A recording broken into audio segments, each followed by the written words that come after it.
നമസ്കാരം. കേരളത്തിലെ ഏറ്റവും പ്രധാനപ്പെട്ട തീർത്ഥാടന കേന്ദ്രവും മഹാക്ഷേത്രവുമാണ് ശബരിമല. ലക്ഷക്കണക്കിന് ഭക്തർ ഓരോ തീർത്ഥാടന കാലത്തും എത്തുന്ന ശബരിമല ക്ഷേത്രം പലതവണ അഗ്നിക്കിരയായിട്ടുണ്ട്. ചരിത്രരേഖകളിൽ 2 തവണ ക്ഷേത്രത്തിൽ അഗ്നിബാധ ഉണ്ടായതായി കാണാം. എന്നാൽ അതിനു മുമ്പ് പലതവണ അഗ്നിബാധ ഉണ്ടായിട്ടുണ്ടെന്ന് പലരും അഭിപ്രായപ്പെട്ടിട്ടുണ്ട്. നമുക്കറിയാവുന്ന തീപിടുത്തങ്ങളിൽ ഒരെണ്ണം തീ പിടിച്ചതും ഒരെണ്ണം തീ പിടിപ്പിച്ചതുമാണ്. ഇതിൽ ആദ്യത്തെ അഗ്നിബാധ ശ്രീമൂലം തിരുനാൾ മഹാരാജാവ് തിരുവിതാംകൂർ ഭരിച്ചിരുന്ന സമയത്തായിരുന്നു. 1902 ജനുവരി മാസം മകരസംക്രമ ദിവസം ദീപാരാധനയ്ക്ക് നട അടച്ചിരിക്കുമ്പോഴാണ് ശബരിമലയിൽ ആദ്യത്തെ അഗ്നിബാധ ഉണ്ടാകുന്നത്. മണ്ഡപത്തിൽ ആളി കത്തിക്കൊണ്ടിരുന്ന കർപ്പൂരനാളത്തിൽ നിന്ന് മണ്ഡപത്തിനും തുടർന്ന് ശ്രീകോവിലിനും തീ പിടിക്കുകയായിരുന്നു. നിമിഷ നേരം കൊണ്ട് അഗ്നി എല്ലായിടത്തും പടർന്നു. ദീപാരാധനയ്ക്ക് നട അടച്ച് അയ്യപ്പസ്വാമിക്ക് തിരുവാഭരണം ചാർത്തിക്കൊണ്ടിരിക്കുന്നതിനിടെയാണ് ശാന്തിക്കാരനായ വാസുദേവൻ എമ്പ്രാതിരി അഗ്നിബാധയുടെ വിവരമറിഞ്ഞത്. ഉടൻ തന്നെ തിരുമേനി തിരുവാഭരണങ്ങളെയെല്ലാം പെട്ടിയിലാക്കി അതിന്റെ ചുമതലക്കാരെ ഏൽപ്പിച്ചു. അയ്യപ്പ വിഗ്രഹത്തെ ശാന്തി വാസുദേവൻ എമ്പ്രാതിരി കല്ലോടുകൂടി ഇളക്കിയെടുത്തു. വിഗ്രഹവുമായി അഗ്നിജ്വാലകൾക്കിടയിലൂടെ ക്ഷേത്രത്തിന് തൊട്ടു വടക്ക് വശത്തുള്ള ഭസ്മകുളത്തിൽ അദ്ദേഹം അഭയം പ്രാപിച്ചു. അഗ്നിബാധ അതിരൂക്ഷമായതോടെ അയ്യപ്പന്മാർ സന്നിധാനം ഒഴിഞ്ഞുപോയതിനാൽ ഇക്കാര്യം ആരും അറിഞ്ഞിരുന്നില്ല.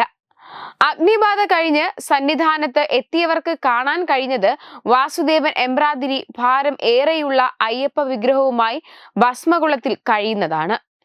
ഈ കാഴ്ച കണ്ടതോടെ അയ്യപ്പ ഭക്തന്മാർ കൂട്ടമായി ശരണം വിളിച്ചുവെന്നും ചരിത്രരേഖകളിൽ പറയുന്നു.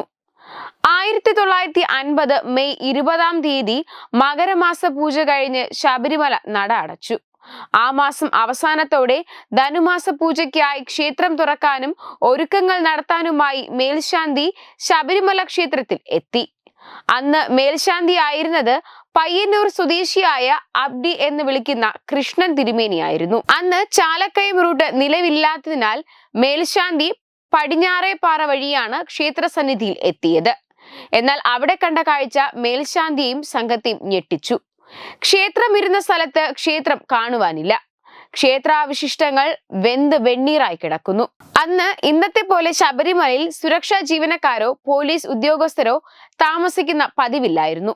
പൂജ കഴിഞ്ഞ് നടയടച്ചാൽ അടുത്ത മാസത്തിലെ പൂജയ്ക്ക് ആളുകൾ എത്തുന്നത് വരെ ശബരിമലയും പരിസരവും വിജനമായിരിക്കും. അത്തരമൊരു സാഹചര്യം നിലനിന്ന സമയത്താണ് ഈ സംഭവം നടക്കുന്നത്. ഭക്തജനങ്ങളുടെ ആവശ്യപ്രകാരം ശബരിമല ക്ഷേത്രം തീവച്ച് നശിപ്പിച്ച സംഭവത്തിൽ സർക്കാർ അന്വേഷണം നടത്താൻ തീരുമാനിച്ചു. അന്ന് മദ്രാസ് സർവീസിലായിരുന്ന DIG കേശവ മേനോനെയാണ് ശബരിമല തീവെപ്പ് കേസ് അന്വേഷിക്കാൻ ചുമതലപ്പെടുത്തിയത്. തീവെപ്പിനെ സംബന്ധിച്ച് പോലീസിന് വിവരം കിട്ടിയത് 1950 ജൂൺ 16 കേശവ മേനോൻ തയ്യാറാക്കിയ റിപ്പോർട്ടിൽ പറയുന്നുണ്ട്. അക്രമികൾ സ്റ്റോർ മുറിയും അടുക്കളയും പൊളിച്ച് അകത്ത് കയറി പാത്രങ്ങൾ പുറത്തേക്ക് എറിഞ്ഞതായും റിപ്പോർട്ടിൽ ചൂണ്ടിക്കാണിക്കുന്നു. ശ്രീകോവിലിൽ ഒരു മണ്ണെണ്ണ റാന്തൽ വിളക്ക് കാണപ്പെട്ടുവെന്ന് മേൽശാന്തി മൊഴി നൽകിയിരുന്നു.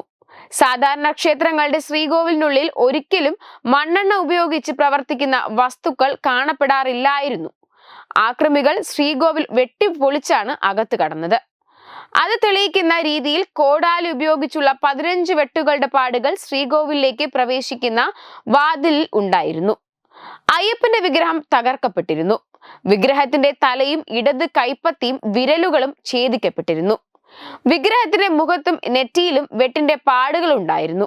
ക്ഷേത്രത്തിനുള്ളിൽ ഉപേക്ഷിച്ചിരുന്ന കോടാലിയുടെ വായ്ത്തലയിൽ പിച്ചളയുടെ അംശങ്ങളും കാണപ്പെട്ടു. എന്നാൽ ശബരിമല ക്ഷേത്രം സ്ഥിതി ചെയ്യുന്നത് അഗ്നികോണിലാണെന്നും അതുകൊണ്ട് നിരന്തരം അഗ്നിബാധ ഏൽക്കാൻ സാധ്യതയുണ്ടെന്നും ഇനിയും സൂക്ഷിച്ചില്ലെങ്കിൽ അഗ്നിബാധ ഉണ്ടായേക്കുമെന്നും ഒരു അഭിപ്രായവുമുണ്ട്. വെബ് ഡെസ്ക് തത്തുമൈ ന്യൂസ്.